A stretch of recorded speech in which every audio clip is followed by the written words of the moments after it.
स्वागतं भो महाभागा प्रियम किम करिवारिणा। आओ प्राण प्रिय गोपियों। और जैसे ही कन्हैया ने कहा आओ प्राण प्रिय गोपियों, तो गोपियों के अंदर अभिमान आ गया। लेकिन हमारे कन्हैया को एक क्षण नहीं लगा कि भगवान कृष्ण ने गोपियों का अभिमान नष्ट कर दिया। देखो सर्वप्रथम काम को मारा है भगवान ने चीरहरण में, और चीरहरण में काम को जीवित किया है गोवर्धन पूजा कराकर, इंद्रियों को जीवित किया। और फिर आज भगवान कृष्ण काम को मारने जा रहे हैं। जैसे ही गोपियों को अभिमान आया, कन्हैया ने कहा एक बात बताओ गोपी, अरे बड़ी विचित्र स्थिति में आई हो।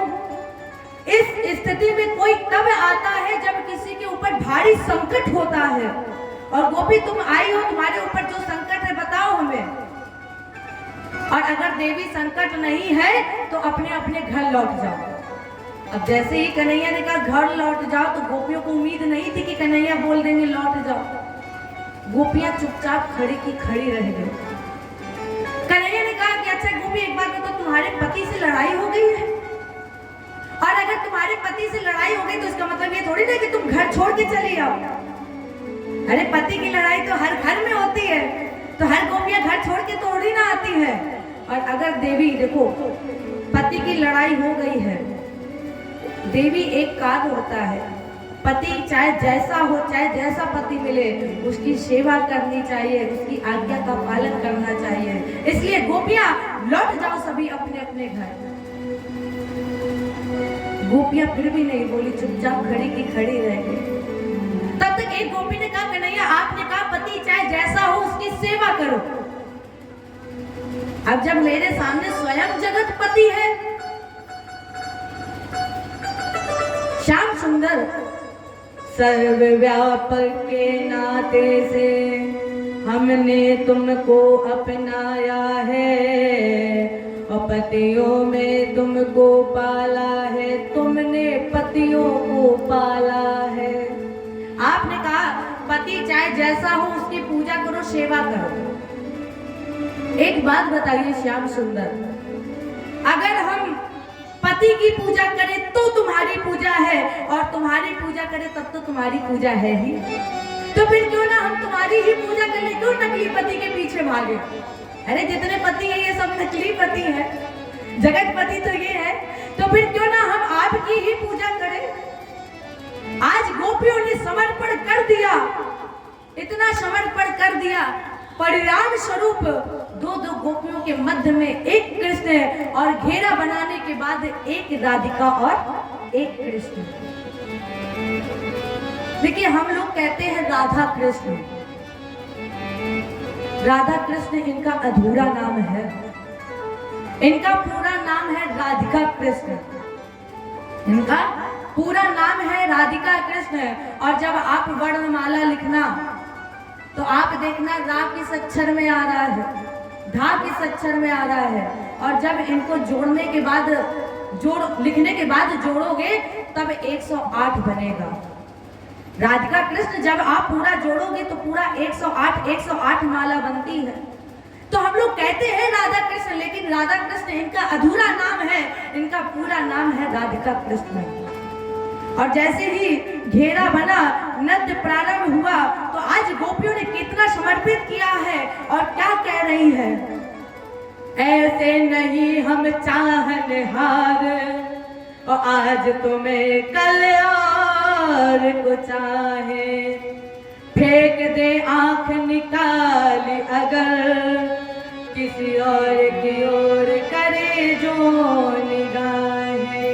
आज गोपियों ने कहा कन्हैया अगर आज के बाद हम किसी और की तरफ आंख उठा करके भी देखें तो वो आंख हम निकाल कर फेंक देंगे।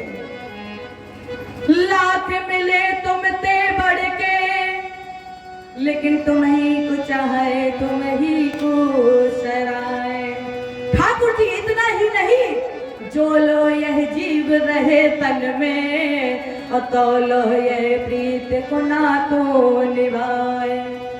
और श्याम सुंदर सुनिए, ऐसे बरकों का बरे जो बरतही मर जाए, और मैं तो बरू गोपाल को मेरो सुहाग अमर हुई जाए। आज गोपियों ने समर्पित कर दिया, और इतना समर्पण किया तो गोपियों को फिर अभिमान आया। कैसा अभिमान कि गोपियों ने सोचा आज हमने कन्हैया को अपने बंधन में बांध लिया है। क्या परमात्मा को कोई बांध सकता है? अरे जब मैया यशोदा बांधते बांधते थक गई, नहीं बंधे, तो क्या गोपियां कन्हैया को बांध सकती हैं? जब इनके मन में अभिमान आया कि कन्हैया को हमने अपने अधीन कर लिया है, तो कन्हैया ने क्या किया? अंतरहिते भगवान कृष्ण राधा जी का हाथ पकड़े और भाग खड़े हुए। भाग रहे थे, राधा जी ने कहा कन्हैया अब हम थक गए हैं, हमसे दौड़ा नहीं जा रहा है। कन्हैया बोले राधा से, राधा जल्दी जल्दी चलो, गोपियां ही आती होंगी, हमें डर है कहीं गोपियां पीछे से ना आ जाए, इसलिए जल्दी जल्दी चलो। राधा जी ने कहा कन्हैया हमसे भागा नहीं जा रहा है, अब हमसे नहीं चला जाएगा। कन्हैया ने कहा राधा तो तुम एक कार्य करो, क्या?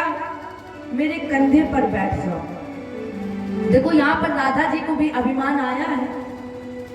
जैसे ही कन्हैया ने राधा जी से कहा कि तुम मेरे कंधे पर बैठ जाओ, वहीं पर कामदेव प्रकट हो गए। भगवान ने कहा कौन हो तुम? कामदेव ने कहा मैं काम हूं। कन्हैया बोले मैंने तो तुम्हें बुलाया नहीं, तुम करने क्या आए हो यार, इसलिए लौट जाओ। कामदेव ने कहा रात्रि के समय जब स्त्री और पुरुष का मिलन होता है मुझे बुलाने की जरूरत नहीं पड़ती, मैं अपने आप ही आ जाता। परिणाम स्वरूप राधा जी के मन मंदिर में कांप प्रविष्ट कर गया और राधा जी कन्हैया के कंधे पर बैठने के लिए जैसे ही पैर उठाई, फिर भगवान ने अभिमान को नष्ट करने के लिए अंतर्हिते, भगवान अंतर्हित हो गए और राधा जी मुंह के बल गिर गए। अब कोई ऊंचाई से नीचे की ओर पैर रखे, मान लो नीचे मेज हो, आप ऊंचाई पर हो और वो मेज हटा दी जाए, पैर रखो मुंह के बल ही तो गिरोगे। तो जैसे ही राधा जी ने पैर उठाया, कन्हैया अंतर्हित हो गए और राधा जी मुंह के बल गिर गए। अब गोपियां राधारी ढूंढ रही है क्योंकि भगवान अंतर्हित हो गए हैं। आज गोपियां रो रही है, कन्हैया लौट आओ, मैं जानती हूं कि मैंने अभिमान किया है। राधा जी गोपियां ढूंढते ढूंढते जब अशोक के वृक्ष के पास पहुंची तो गोपियों ने कहा, हे अशोक हर शोक मम मेरे प्रिय बताओ। हे अशोक के वृक्ष, आ माने नहीं, शोक माने दुख, जिसकी शीतल छाया में जाने से सारे दुख समाप्त हो जाते हैं। हे अशोक के वृक्ष, आज मैं कृष्ण के वियोग में जल रही हूँ, आज मैं कृष्ण के वियोग में व्यतीत हूँ, मुझे बता दो मेरा कन्हैया कहाँ गया है। अशोक का वृक्ष कुछ नहीं बोला। राधा जी गोपियां ढूंढते ढूंढते जब चंदन के पास पहुंची तो गोपियों ने कहा, हे चंदन जग के बंधन और जग के चरण छुआओ, देख कहूँ शाम तो हमें आज बतलाओ। हे चंदन, मैंने सुना है कि जब लोग तुम्हें मस्तक पर धारण करते हैं तो तुम उन्हें शीतलता प्रदान करते हो। हे चंदन, आज मैं कृष्ण के वियोग में व्यतीत हूँ, चल रही हूँ, इसलिए मुझे भी शीतलता प्रदान करो, बता दो मेरा कन्हैया कहाँ गया है। चंदन भी कुछ नहीं बोला। अब राधा दी गोपियां ढूंढते ढूंढते जब यमुना जी के पास पहुंची और भगवान कृष्ण को ढूंढने के लिए 19 श्लोक गाए, जिसे हम आप गोपी गीत के नाम से जानते हैं। गोपियों ने कहा, कन्हैया न जी भर के देखा, लाला कन्हैया अभी तो आए थे, हम देख भी नहीं पाए और तुम चले गए। गोपी गीत गाया ढूंढने के लिए और गोपियों ने कहा, न जी भर के देखा, न कुछ बात की, बड़ी आरज़ू थी मुलाकात की। न जी भर के देखा, न कुछ बात की, बड़ी आरज़ू थी मुलाकात की। न जी भर के देखा, न कुछ बात की, बड़ी आरज़ू थी मुलाकात की। बड़ी आरज़ू थी मुलाकात की, बड़ी आरज़ू थी मुलाकात की। न जी भर के देखा, न कुछ बात की, बड़ी आरज़ू थी मुलाकात की।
बड़ी आरज़ू की मुलाकात तुझे, बड़ी आरज़ू की मुलाकात तुझे, बड़ी आरज़ू की मुलाकात।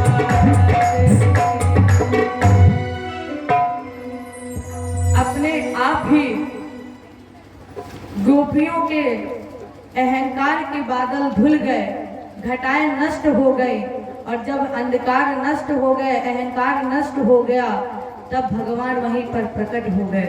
जय बोले कृष्ण भगवान की जय हो। राजन, अभी तक आप सुन रहे थे रास, और अब प्रारंभ होने जा रही है महारास। रास का मतलब क्या है? अरे कुछ लोग ये कहते हैं कि ये रास हुई गोकुल में, कुछ लोग कहते हैं रास हुई गोलोक में। समझिएगा, गोकुल का शाब्दिक अर्थ है गो माने इंद्री, कुल माने समूह, और गोलोक का शाब्दिक अर्थ है गो माने इंद्री, लोक माने रहने का स्थान। अब इंद्रियों का समूह कहाँ है? इंद्रियों का समूह इसी शरीर में ही तो है। अर्थात इस शरीर की जीवात्मा से परमात्मा का मिलन हो जाए तो समझ लेना प्यारे रास हो गया है। जिस समय जीवात्मा और परमात्मा का मिलन हो जाए समझ लो रास हो गया है। यही रास है। जो रहस्य है वो भी रास है। भागवत का ये रहस्य है, इसलिए इसका नाम रखा गया रास। महारास में स्वयं भोले बाबा आए गोपी के रूप में। जब मैया पार्वती तैयार हो रही थी, भोले बाबा ने कहा कहाँ जा रही हो देवी? अब मैया पार्वती समझ गई कि भोले बाबा के पास कोई आमंत्रण पत्र ही नहीं आया है। मैया ने कहा जा कहाँ रहे? वही जा रहे जहाँ दास हुई है, देखेंगे जाके। भोले बाबा ने कहा अकेले थोड़ी ना जाओगी, हम भी जाएंगे साथ में। मैया ने कहा देखो नर जाना वर्जित है, इसलिए तुम नहीं जाओगे। भोले बाबा ने कहा नर का जाना वर्जित है, और जिसके पति वो है वो हमारे पति है, तो फिर हम क्यों ना जाए? जैसे ही भोले बाबा ने कहा कि वो हमारे पति है, मैया सोच में पड़ गई। मैया ने पूछा स्वामी वो आपके पति कैसे? भोले बाबा ने कहा देवी एक बात बताइए, उनका नाम क्या है? नटवर। उनका नाम नटवर है, माने नट बिरादरी का दूल्हा। और जो नट बिरादरी का दूल्हा है तो क्या हम नट से अलग है? हमारा भी तो दूल्हा हुआ, इसलिए हम भी चलेंगे। पार्वती जी ने कहा स्वामी ये बताइए जाओगे कैसे? लंबाई इतनी बड़ी है, 27.5 हाथ लंबाई है भोले बाबा की। भोले बाबा ने कहा ऐसा करो, जो महिलाएं वस्त्र पहनती है वो हमें भी पहना दो, घाघरा लहंगा चोली सब पहना। अब दाढ़ी लंबी। मैया पार्वती ने कहा भोले बाबा अब आपने वस्त्र तो पहन लिए, लेकिन ये दाढ़ी कैसे छुपाओगे? भोले बाबा ने कहा ऐसा करो देवी, हमारी जो माताएं हैं वो घूंघट डालती हैं, तो फिर क्यों ना तुम मेरे घूंघट डालो, पता ही नहीं चलेगा। अब भोले बाबा घूंघट डाल के चल पड़े महाराष्ट्र में, और जैसे ही महाराष्ट्र में पहुंचे भगवान कृष्ण जान गए कि कोई आज एक नई गोपी आई है। राधा जी से कहा कि जरा जानकारी लो ये कौन गोपी है। जितनी गोपियां थी सभी को लाइन में खड़ा कर दिया। अब भोले बाबा की लंबाई 27.5 तो सबसे पीछे, पहले नंबर से शुरू किया। कन्हैया ने सोचा फिर इनके पास पहुंचते पहुंचते तो बहुत समय लग जाएगा, इसलिए बीच की गोपियां छोड़ी, कन्हैया और राधा जी पहुंचे कहाँ? जा हमारे भोले बाबा। राधा जी से कहा कि जब हम इशारा करें तब इसकी ओढ़निया खींच देना। भोले बाबा ने कन्हैया ने भोले बाबा से पूछा एक बात बताओ देवी, तुम्हारा घर कहाँ है? कुछ नहीं बोली। जब कुछ नहीं बोली तो कन्हैया ने कहा एक बार बता तुम्हारे पति कहाँ है? फिर भी नहीं बोली। कन्हैया ने कहा हाँ हो सकता है कि पत्नी अपने पति का नाम नहीं लेती है, तो हो सकता है इस वजह से तुम नाम ना ले रही हो, अच्छा ऐसा करो, तुम इशारा कर दो कि वही हमारे पति है, तब हम समझ जाएंगे कि वही है। अब इशारा तब करते जब वो पति होते। कन्हैया पूछ रहे कौन है तुम्हारा पति, कहाँ है? वो एकदम से बोले कि अरे तुम्हारी तो हमारे पति हो है? और जैसे ही राधा जी ने ओढ़नी खींची तो हमारे भोले बाबा गोपी के रूप में, तब से इनका एक नाम गोपेश्वर पड़ गया। जय बोलिए गोपेश्वर भगवान जय हो। एक नई गुजरिया आई हो, कछु बोले न चाले। दादा बताइए, अम्मा तो सबका बराबर हो तो कहे, आप बताइए महाराज जी।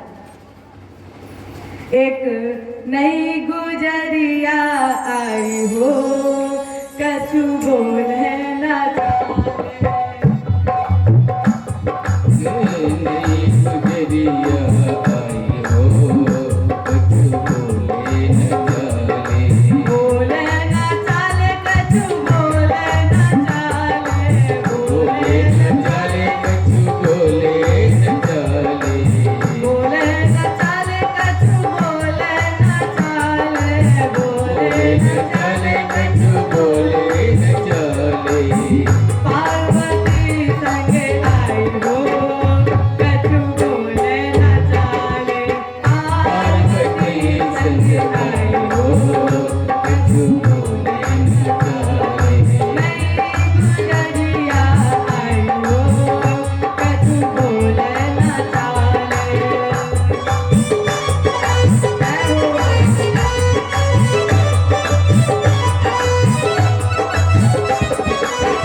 भगवान कृष्ण ने भोलेनाथ का पूजन किया, तब से इनका एक नाम गोपेश्वर पड़ गया।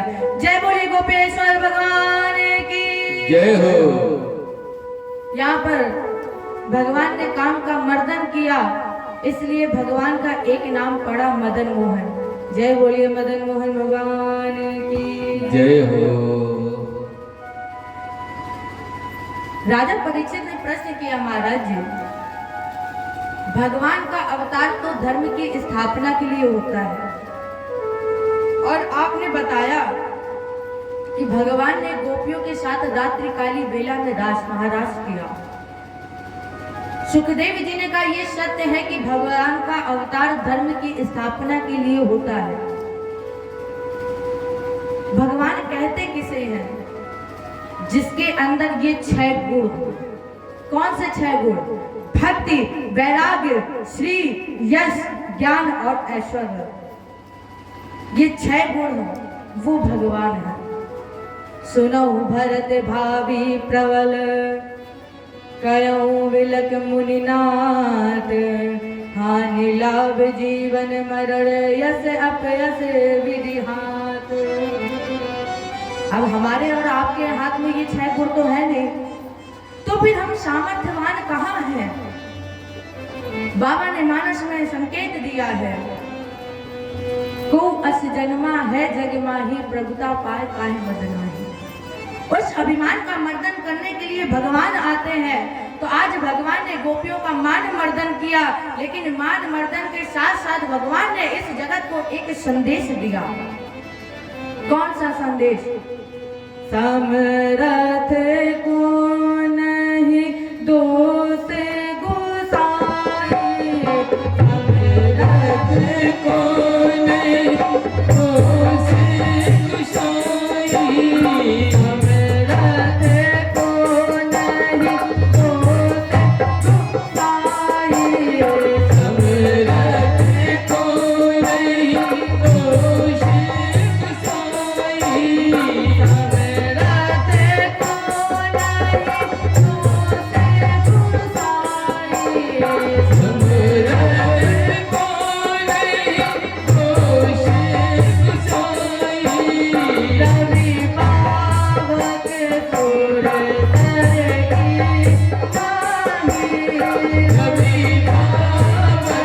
को नहीं दोष गुसाई,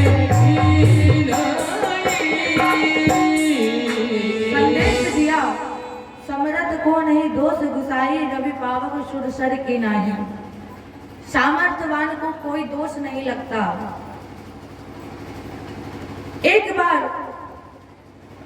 भगवान ने सारे द्वारका वासियों के साथ दिव्य यात्रा की, सरस्वती में जाकर स्नान किया, अंबिका बन गए। शिवरात्रि का पावन पर्व, ग्वालों ने कहा बाबा आज हम सभी थक गए हैं, तो क्यों ना आज हम यहीं पर विश्राम करें। रात्रि में सब सो रहे थे, तब तक एक सर्प आया और बाबा नंद को डसने लगा। सारे ग्वाले चिल्लाए, नहीं छोड़ा। जैसे ही भगवान ने उस सर्प को अपने पैर का अंगूठा स्पर्श कराया, तो उसका स्वरूप अपने आप ही परिवर्तित हो गया। भगवान ने कहा कि कौन हो तुम और इस सर्प योनि में क्यों पड़े हुए हो? तो इस सर्प ने कहा महाराज जी, अहम विद्याधरा कशिर सुदर्शन स्तुता। ठाकुर जी हम विद्याधर हैं, मुझे मेरा नाम सुदर्शन है। मुझे अपना सुंदरता का इतना अभिमान था कि मेरे गुरु जी आ गए अगस्त जी, तो मैं उन पर क्रूरतावश हंस पड़ा। तो अगस्त जी ने मुझे श्राप दे दिया कि तुम सर्प हो जाओ। इसी श्रापवश मैं सर्प बना और मेरे गुरु जी ने कहा था कि जब भगवान कृष्ण का तुम्हें चरण मिलेगा तब तुम्हारा उद्धार हो जाएगा। तो भगवान ने उस विद्याधर का उद्धार किया। लौट करके आए, शंखचूड़ नाम के दैत्य को तारा, और इसको तारने के बाद भगवान ने व्योमासुर को तारा। ये व्योमासुर बैल बन करके गया, सारे सींगों से ब्रज की दीवारों को ढालने लगा। लेकिन हमारे भगवान ने क्या किया? भगवान बाहर निकले और इस व्योमासुर के पकड़े दोनों सिंग और एक बार ऐसे झटका लगाया, झटका देकर आगे की ओर जैसे ही पटका, ऊपर से उसी का प्रहार कर दिया। भगवान ने व्योमासुर का भी उद्धार कर दिया। राजन आपको कल बताया था कि भगवान ने 4 तत्वों को शुद्ध किया। व्योमासुर, व्योम माने आकाश। कल भगवान ने 4 तत्वों को शुद्ध किया था।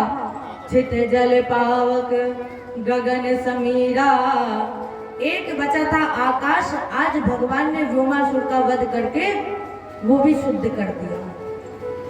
माने कंस के जितने भी अधर्मी अन्यायी आतंकी थे, जितने भी कंस भेजता था, वो कोई लौट कर वापस नहीं जाता था।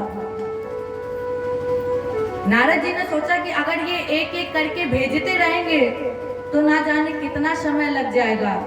इसलिए नारद जी ने उठाई वीणा और पहुंचे कहां? कंस के पास। तारों को झनकारा और गाते हुए गए, श्रीमन नारायण भजमन नारायण। ऐसा लग रहा है जैसे आप लोग सो रहे हो। अच्छा आप लोग बताइए कथा कहाँ थी? कहाँ थी? व्योमासुर में। आज शायद छठा दिन है।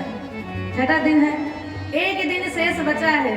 कंसवध होता रहेगा, आगे की कथा भी होती रहेगी, लेकिन आज मेरा एक मकसद है आप लोगों से गवाना।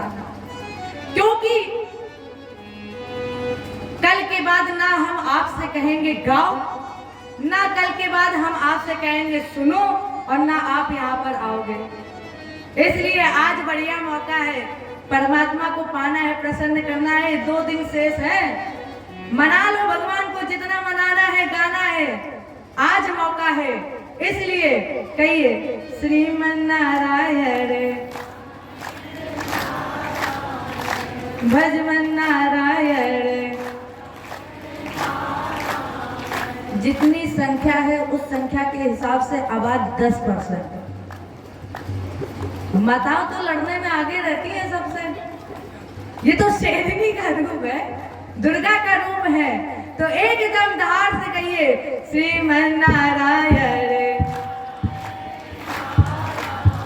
अब हमारे भैया लोग सोच रहे हैं माताओं से कहा है तो ये लोग शांति से बैठ जाए। ऐसा नहीं है, आज हम किसी को छोड़ेंगे नहीं, फिर चाहे आप लोग हो चाहे हमारी माताएं हो। अच्छा भैया आप लोग शांत रहिएगा। माताओं के अंदर देखिए कितना दम है। श्रीमन नारायण भजमन नारायण।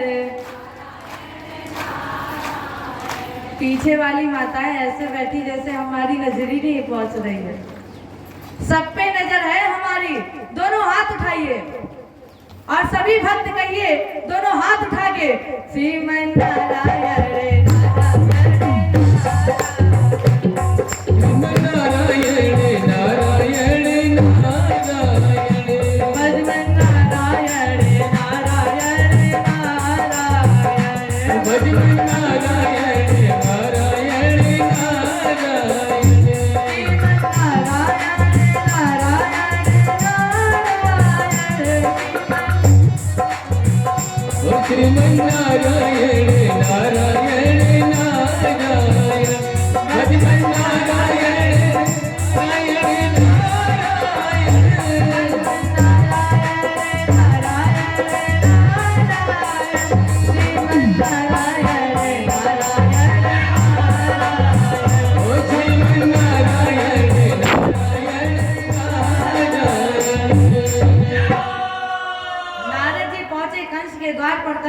गुरुजी आइए आपका स्वागत है।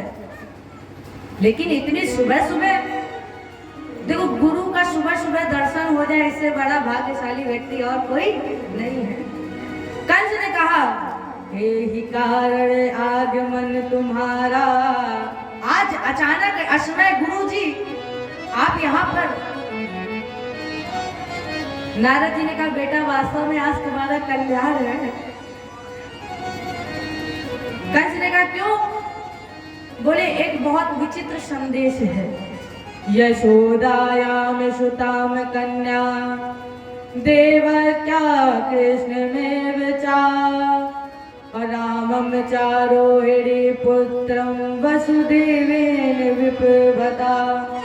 अरे कंस, जिस बालिका को तुमने देवकी की बालिका समझकर तुमने हत्या करने की कोशिश करी, वो बालिका देवकी की नहीं यशोदा की है। और जो यशोदा का बालक है कृष्ण, वो यशोदा का नहीं देवकी का 8वां पुत्र है। इतना ही नहीं, जो बलराम है वो भी देवकी का 7वां पुत्र है। इसमें देवता भी शामिल है, देवताओं ने भी रचाया है। इतना ही नहीं, मैया यशोदा वसुदेव नंद बाबा देवकी सबको ये बात पता है। सब अपराधी है इसमें। कैसे ने कहा तो फिर क्या किया जाए बाबा? नारद जी ने कहा एक उपाय है। कौन सा उपाय? नारद जी ने कहा कि कुश्ती की तैयारी कराओ, अखाड़े की तैयारी कराओ। और ये अखाड़े की तैयारी हो, ये चलती रहेगी। इसलिए एक बार सभी लोग राधा रानी का नाम गाएं और उनसे कहें, मेरी विनती यही है राधा रानी के पावर। जो जो चाहते हैं कि राधा रानी कृपा बरसाए, दोनों हाथ उठा के अपने आप ही झूमते हुए कहिएगा, मेरी विनती यही है राधा रानी कृपा बरसाए रखना, राधा रानी कृपा बरसाए रखना।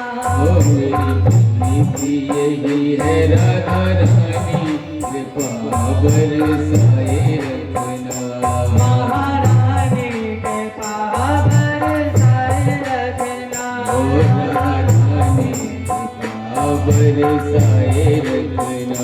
मुझे तेरा इशारा महारानी, मुझे तेरा इशारा महारानी, कि जग से बचाए रखना, बरसाए रखना, राधा रानी कृपा बरसाए रखना, महारानी कृपा बरसाए रखना। ओ राधा रानी कृपा बरसाए रखना। एक बार सभी माताएं दोनों हाथ उठाइए और कहिए, राधा राधा राधा राधा राधा राधा राधा राधा राधा राधा राधा राधा।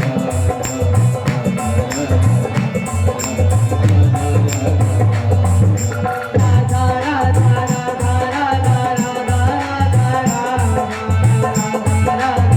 राधा राधा राधा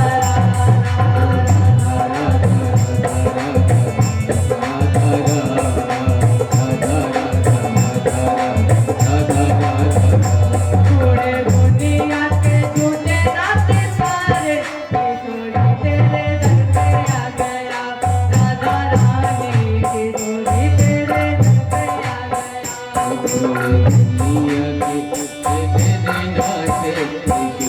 तेरे दर पे आ गया, महारानी किशोरी तेरे दर पे आ गया। हे राधा रानी, मैंने सुना है कि तू बड़ी दयालु है, तू बड़ी कृपालु है। जो भी भक्त तुम्हारी शरण में आता है तुम उसे तारती हो। हे राधा रानी, आज मैं भी आपकी शरण में आई हूँ, एक आस के साथ आई हूँ, एक विश्वास के साथ आई हूँ कि ये जो आपके प्रति प्रेम है, हे राधा रानी, उसे कभी कम मत होने देना। ये प्रेम निरंतर बढ़ाए ही रखना। आज मैं भी इसी आपके साथ विश्वास के साथ आई हूँ आपके दर पर। छोड़े दुनिया के झूठे नाते सारे, किशोरी तेरे दर पे आ गया, राधा रानी किशोरी तेरे दर पे आ गया, महारानी किशोरी तेरे दर पे आ गया। मैंने तुझे को पुकारा ब्रजरानी, मैंने तुझे को पुकारा ब्रजरानी, तनों से लिपटाए रखना, बरसाए रखना, राधा रानी कृपा बरसाए रखना, महारानी कृपा बरसाए रखना। तेरे नाम के रंग में रंग के मैं डूब गलियन में, राधा रानी मैं डूब गलियन में, महारानी मैं डूब गलियन में। लागी राधा सी राधा नाम लाली, लागी राधा सी राधा नाम लाली, लगन ये लगाए रखना। दोनों हाथ उठाए, कृपा बरसाए रखना, राधा रानी कृपा बरसाए रखना, राधा राधा राधा राधा राधा राधा राधा